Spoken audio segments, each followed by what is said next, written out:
धोरण 12 विषय हिंदी पाठ 6 घर भाग 3।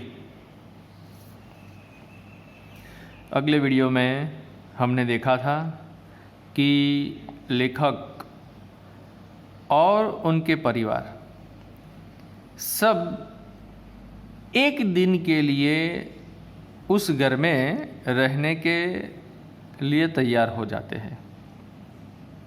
अब हम आगे देखेंगे और फिर लंबे समय के बाद वह बंद घर खुलता है। देखते देखते छोटे बड़े परिवारजनों से वह सुना घर गूंजने लगा। इस अवसर पर एक नगरवासी मित्र को गांव के इस घर को देखने के लिए साथ ले गया था। पुराने दिन वापस लौट आए थे। पिताजी की मृत्यु के बाद मेरी माँ करीब करीब उदास रहती। घर के सामाजिक प्रसंगों में भी विशेष रुचि नहीं लेती थी। वह भी यहाँ आकर सबके बीच प्रसन्न लगी। देखिए इस पैराग्राफ में क्या हुआ वह हमें पता चलता है कि नगरवासी, उनके मित्र और गांव के सभी लोग देखते हैं और पुराने दिन वापस लौट आते हैं, यानी कि पुराने दिन याद आ जाते हैं। और उनकी जो पिताजी की मृत्यु हुई थी वो भी उनको याद आती है। आगे देखिए कि मेरी माँ करीब करीब उदास रहती थी। शहर में जाकर वह उदास हो गई थी, लेकिन यहाँ आने के बाद वह भी प्रसन्न लगती है। परंतु अब घर की प्रत्येक दीवार मुझे उलाहना देने लगी। दालान में जहाँ मैं हमेशा जहाँ बैठकर पहली बार ककहरा लिखा यानी कि कक्का लिखा, और जहाँ बैठकर छुट्टियों में उच्च शिक्षा के ग्रंथ पढ़ता था, वहाँ जाकर बैठा। वहाँ भीत से टेक लेते ही वह अंदर से मुझे हिला गई। मैंने पीछे मुड़कर उस पर हाथ फेरा। वह कह रही थी, एक तो इतने दिन बाद आए और अब बस हमेशा के लिए। देखिए ये इतना बड़ा भावुक यह दृश्य यहाँ पर उत्पन्न होता है कि लेखक को पहले की सभी बात याद आने लगती है कि मैंने यहाँ बैठकर कक्का लिखा था, यहाँ उच्च शिक्षा के ग्रंथ पढ़े थे और यहाँ टेके से लेटे लेटे ही मैं यहाँ पर पढ़ता था। जब मैंने दीवार पर हाथ फेरा तो वह कह रही थी, एक तो एक दिन के लिए आए और अब बस हमेशा के लिए। मैं व्यग्र हो गया। आंगन में खाट बिछाकर बैठ गया। अब वहाँ खाली नाद थी, खूंट थे, परंतु ढोर डांगर नहीं थे। परंतु उस ओर देखते ही मानो वे सब एक साथ रंभाने लगे। मैं एकदम खड़ा हो गया, शून्य आंखों में भरा हुआ आंगन देखता रहा। घर की यह खपरेल कितने सारे चौमासे में इसका संगीत सुना है। यहाँ तोरण के बीच नीचे मेरी बहनें विवाह मंडप में बैठी थी और यहीं दादी दादा और पिताजी की अर्थियां बंधी थी। ऐसा लगा जैसे मेरा गला रूंध गया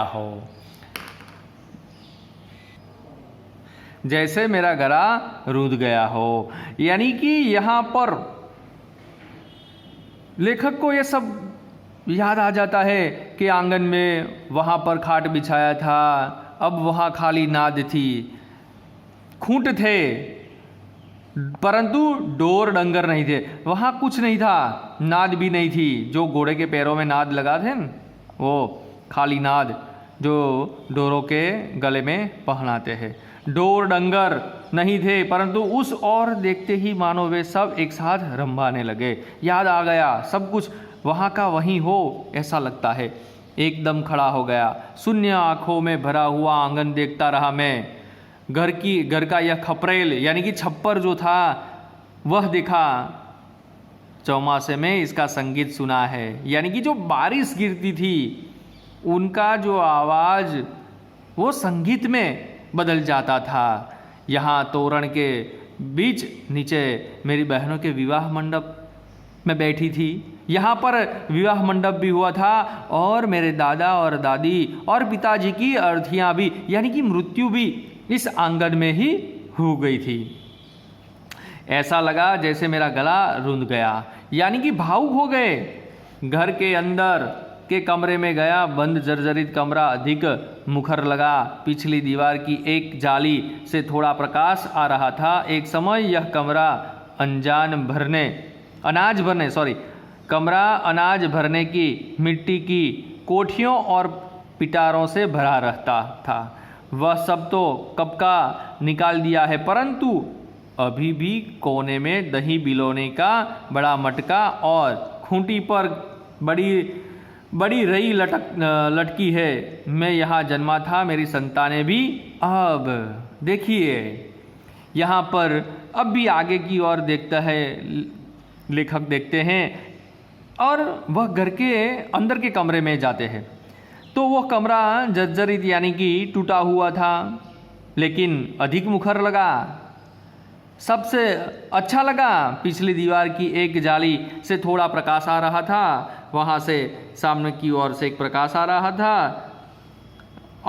कमरा अनाज भरने की मुट्ठी की कोठियाँ, पिटारा सब देखते हैं, और परंतु अभी भी कोने से दही बिलोने का, वहाँ एक उनकी नज़र जो दही बिलोने के लिए जो काम में आने वाला मटका और खूंटी पर बड़ी रई यानी कि जो बिलौना था वह लटकता है।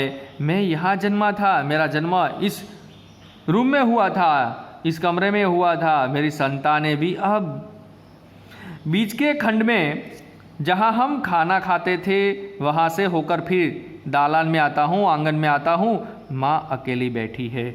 इस समय इधर उधर है, देखता हूँ कि बूढ़ी माँ रो रही है। माँ को कम दिखाई देता है, कम सुनाई देता है। अब अधिक दिन निकाल सके ऐसा भी नहीं लगता। मैंने पास जाकर पूछा, यह क्या, तू रो रही है माँ? और वह जोर से रो पड़ी। यह घर, बस इतना ही वह आंसू और हिचकियों के बीच बोल पाई। पिताजी के अवसान के समय नहीं रोई थी उतना माँ इस समय रो रही थी। धीरे धीरे हिचकियों के बीच उसने कहा, यह घर मैं जी रही हूँ, तब तक मत निकालो। मैं अब कुछ दिनों की ही मेहमान हूँ, फिर तुम लोग जो चाहो। यानी कि माँ को भी इस घर से लगाव था। माँ ने भी कह दिया कि जब मैं न रहूं तब यह घर निकाल देना। कहा होगा, परंतु माँ तूने ही तो कहा था। कहा होगा, परंतु वापस यहाँ आने के बाद नहीं, इसे तुम मत बेचो। उसका रोना बंद नहीं हो रहा था। देखिए माँ बहुत रड़ती है। माँ को रोता देखकर मुझे दुख तो हुआ, परंतु आनंद विशेष हुआ। लगा कि उसका हृदय अभी जीवंत है, उसे अभी जगत में जीवन में रुचि है, यानी कि जीना है आगे। हम तो मान बैठे थे कि अब तो माँ बस दिन गिन रही है, परंतु घर के प्रति उसका यह गहरा राग। हमें लगा कि हमारी माँ जो है वह अब थोड़े ही दिनों की मेहमान थी, लेकिन नहीं, यह गलत था। घर निकाल देने की बात को लेकर मेरे मन में भी अंदर ही अंदर अपराध बोध तो था, परंतु अब तो एक प्रकार की तीव्र कसक उठी।